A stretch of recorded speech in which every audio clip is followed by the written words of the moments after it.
Hello guys, the learning page চ্যানেলে তোমাদের সবাইকে জানাই স্বাগত। আজ আমি তোমাদের সপ্তম শ্রেণীর বাংলা সাহিত্য বইয়ের আঁকা লেখো মৃদুল দাশগুপ্তের লেখা কবিতাটি লাইন সহ সারসংক্ষেপ বুঝিয়ে বলবো।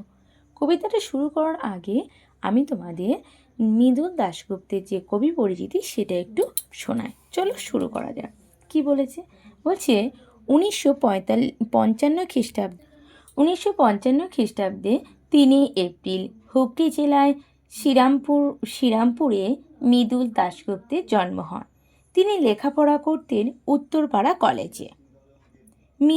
মৃদুল দাশগুপ্ত জলপাই কাঠের এসরাজ হল কবির প্রথম কাব্যগ্রন্থ। তার অন্যান্য কাব্যগ্রন্থগুলি হল এভাবে কাঁদে না, গোপনে হিংসা কথা বলি, সূর্যাস্তে নির্মিত গৃহ ইত্যাদি। ছোটদের জন্য তিনি ছড়ার বইয়ের মধ্যে লিখেছেন ঝিকিমিকি, ঝিরিঝিরি ছড়া 50টি লিখেছে। আমপাতা জামপাতা কবি সহায়ক হলো একটি উল্লেখযোগ্য প্রবন্ধ গ্রন্থ। 2012 খ্রিস্টাব্দে এই কবি সোনার বুদবুদ কাব্যের জন্য রবীন্দ্র পুরস্কার পান। বর্তমানে তিনি কবিতা লেখার পাশাপাশি সাংবাদিকতার সঙ্গে যুক্ত হন। এই ছিল তোমাদের কবি পরিচিতি। এবার আমি তোমাদের লাইন সহ কবিতা বলা শুরু করব। চলো শুরু করা যাক। কি বলেছে? রং ছড়িয়ে খুশ খেয়ালি আমি যখন চিত্র আঁকি। কবি মৃদুল দাশগুপ্ত যখন খুশি মনে সে বসে ছবি আঁকেন। 3টি শালিক ঝগড়া থামায় অবাক তাকায় চড়ুই পাখি। আর তখন 3টি শালিক ঝগড়া করে, ঝগড়া থামাচ্ছে একে অপরকে, আর তখন চড়ুই পাখি সেটা দেখছে। মৎস্য ভুলে মাছরাঙা তার নীল রংটি ধার নিতে চায়। মৎস্য ভুলে মানে মাছরাঙা পাখি মাছ শিকার করার কথা ভুলে গিয়ে শিল্পীকে ধার দিতে চায় তার নীল রংটি। প্রজাপতির ঝাঁক চাইছে তাদের রাখি আমার আঁকায়।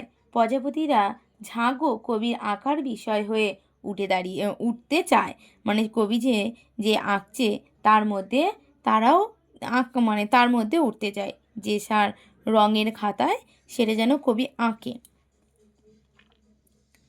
গর্ত থেকে ইঁদুর সেটাও পিটপিটে চোখ দেখছে চেয়ে, রং তুলিয়ে বেজায় খুশি আজ দুপুরে আমায় পেয়ে। তাহলে কি বলছে? গর্ত থেকে চোখ পিটপিট করে ইঁদুর চেয়ে থাকছে। এর সঙ্গে রং আর তুলিরা সে খুব খুশি কবিকে পেয়ে। কবি এত সুন্দর সুন্দর প্রকৃতি আঁকছে, সেটা পেয়ে তার রং তুলিও যেন খুশি হয়েছে, এটা কবির মনে হচ্ছে। মানে প্রকৃতির সঙ্গে যে কবির অভিন্ন যোগ, সেটা কবি এখানে বলেছে। পরে কি বলেছে? ওই যে মাঠে চাঁদের দুধের স্বর জমে যায় যখন পুরু। বলছে এদিকে মাঠে জমে ওঠে চাঁদের জ্যোৎস্নার শুভ্রতা।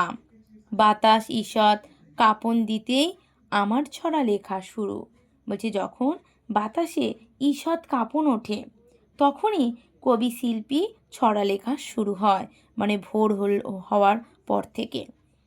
এবার যেন তারার মালা খুব গোপনে নামছে কাছে। লিখেছে লিখেছে 10 জোনাকি বকুল গাছে। বলছে জোনাকির ঝাঁক যেন আলো দিয়ে বকুল গাছে লিখে চলে বাংলার বর্ণমালা। এই ছড়াতে আজ আমাকে তোমার কাছে আনলো হাওয়া। সেই তো আমার পরম পুলক, সেই তো আমার পরম পাওয়া। বলছি এই ছড়ায় কবিকে পাঠকের কাছে নিয়ে এসেছে, এভাবে পাঠকের কাছে পৌঁছে দিয়েছে কবিকে। এটাই হচ্ছে কবির কাছে পরম আনন্দের। তাই তিনি বলেছেন এটা যেন আমার কাছে পদক পাওয়ার মতন একটা রোমাঞ্চক বিষয়। আজ তোমাদের এই পর্যন্ত। যদি ভিডিওটা ভালো লেগে থাকে শেয়ার, লাইক আর কমেন্ট করে জানাবে কিন্তু কেমন হয়েছে।